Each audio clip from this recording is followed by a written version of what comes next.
Announce the acclamation of our new candidate for Arba, Lorelei Murphy. Sarà piacere per modo di si soir pour annoncer notre candidat par acclamation, Lorelei Murphy. Vraiment excité d'avoir un candidat fort, de rencontrer l'hygiène à Halifax, puis à se démontrer avec beaucoup d'énergie et beaucoup d'ambition. So again, very pleased to be here to announce the acclamation of Lorelei Murphy. I met her at the AGM in Halifax. I can tell you she has the energy and the excitement that you need to win an election, and I know she'll work hard for this ride. And congratulations. Why am I running? I stand here today as someone who has never had an interest in being a politician. I was very fortunate to have parents who demonstrated the values of volunteerism, empathy, and the responsibility of caring for those around us who may not be as lucky as we are. I'm a Murphy in Wedgeport, one of those Murphys. Even as a child, liberal politics were never far from the dinner table. My sister-in-law has driven from Halifax today to show her support. Her wedding to my brother really could have given any liberal convention a run for its money in terms of number of liberals attending. I remember my grandfather, Lauren Murphy, from the Nicholas Road, telling me once that the right thing to do is not always the easy thing to do. This was heavy advice for a 10-year-old, but it stuck. My grandmother Anna, on the occasion of her 50th wedding anniversary, in a very sneaky way, told me the secret to a long marriage is to make all of the decisions, but to let him think he has made all of the decisions. This also stuck.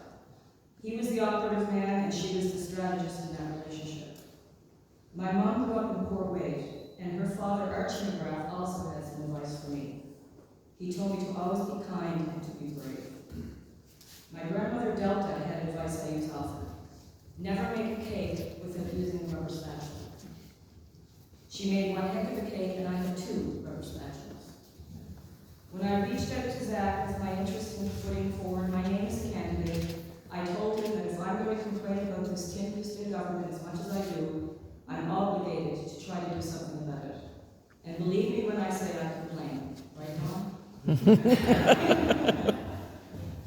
But I also see the light at the end of the tunnel. The more time I have spent with these people who have chosen to be on the often thankless path of provincial politics, I see that I am not alone in my desire to do good, and their support to me so far has been almost overwhelming.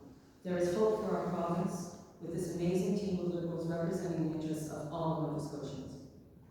I don't think I have to try very hard to convince anyone in this room of the near disaster that is Nova Scotia healthcare.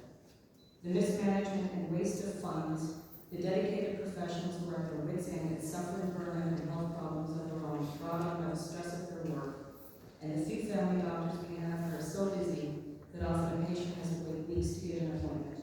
This causes the emergency room to fill up with minor illnesses and easily treated conditions. Fixing healthcare is going to be a marathon and not a sprint. In addition to the already established healthcare protocols, I would work toward having more emphasis placed on 2 points. Preventative healthcare. It's a lot easier to prevent something than to cure it. This is not a quick fix, but it is sustainable and will have long-term benefits. Increase access and resources for mental health and addiction treatment. People are suffering, and if we've ever needed more attention paid to our mental health, it is now. The challenges facing us, including affordability, job security, how to make a living wage in a region that is composed of seasonal and minimum wage workers in a way that does not compromise an employer's ability to maintain and grow their business is challenging, but I know it can be done. How can a person be physically healthy when they are facing sky-high grocery prices or having to choose between fuel or electricity? We cannot be well if our mental health is weak or compromised. So why am I running? When I talk to young people, I hear the word fear or I'm scared when they discuss the future. This breaks my heart.